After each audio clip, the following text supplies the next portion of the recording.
Magandang araw para sa lahat ng ating minamahal na mga SSS pensioners. Atensyon sa mga SSS pensioners. Babala sa mga SSS pensioners. Wag mo itong gagawin, baka makulong ka at ibabalik mo pa lahat ng mga nakuha mong pensyon sa SSS. At habang buhay ng putol ang iyong tinatanggap na pensyon sa SSS. Ito yung mga do's and don'ts at maging careful po lahat ng mga senior citizen na hindi ito dapat gawin para naman sa inyong kapakanan. Dahil kung ito ay ginagawa ninyo, ang mangyayari ay makulong ka o may balik mo lahat ng mga pensyon at saka wala ka nang tatanggapin pang pensyon sa SSS. May papakinggan tayong panayam na kung saan malalaman ng mga senior citizens ang kanilang limitations, kung ano yung dapat nilang iwasan para mapatuloy pa ang tinatanggap nila na pensyon sa SSS. Atin itong pakinggan ng mabuti nang sa gayon ay malaman natin ano yung mga bagay na maging aware tayo na di dapat gagawin. Ang sa clarification lang, dun sa mga survivor pensioner, ayan, hanggang kailan matatanggap yung pension ng Ilang taon sila? Halimbawa, survivor kami ni Miss Thea, ha? Hanggang senior ba kami? Oo, makakatanggap pa ba kami? Makakatanggap kami ng pension. Hanggang nabubuhay po kayo, sir. Makakatanggap po kayo ng death pension po. Ganun pala yung galing pala. Akala ko pagka namatay ng SSS Provided, sir, yes. provided hindi po kayo Mag-asawa. kinasal muli or may ama po na iba. Kailangan single. Yes po. Kailangan binata, dalaga, wag kang, paano kung may syota? Ay, okay lang. Single naman ang pinag-usapan dito. Hindi naman nag-aasawa. bawal din po yun. Basta ano po, hindi po kayo nagsama Oh. Eh, or kinasal. paano kung nag-live-in? Ayun po, hindi na po tayo qualified para sa Makakot death pala. pension po. Yes po. Patagol yung live-in. Mache-check niyo po ba yun? Talagang inalam lakay. Mache-check niyo po ba yun, Miss Joyce? Actually, ma'am, meron pong mga nagre-report. So, na-verify din naman po natin yan. So, meron a verification process on remarriage and cohabitation po. Ayun. So, kumbaga may nahuhulid din po tayo.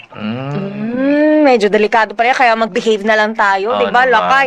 Ano naman At po? saka po kasi, di ba po sa annual confirmation po, meron po tayong dyan tinatanong po natin dyan kung kinasal ka ba ulit or may kinakasama ka. So, pag napatunayan po natin na nagsinungaling ka po, ayun, Pag nautal-utal. kasi yun. Opo. Wala Yes na ang po. pensyon. Ayun. Liguwak ang pensyon. Balikan ko lang yung tanong ko kanina, Ma'am Joyce. Halimbawa, nag-live-in kayo ni Miss Thea. Ayan. Pagkatapos, hindi nalaman kaagad, ha? Oo. And then, nalaman ng SSS, 2 years na. 2 years na pala kami nag-live-in. Paano yung naibigay na pensyon? Babawiin ba yun? Oo nga. Paano yun? Opo. Babawiin. Lagot po lang. yun. Wag mo sabihin may Bukod pa doon, interest pa. sir, pag nalaman po na nagsinungaling kayo during the act of compliance po ninyo, may po yun, may kaso din po yun.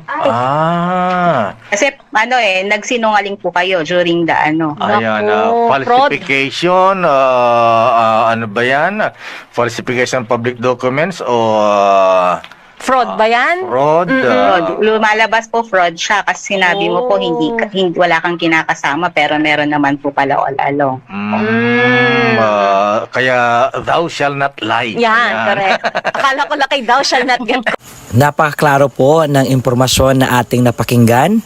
Kaya naman, mag-behave lang po tayo para tuloy-tuloy ang pensyon na tinatanggap sa SSS every month.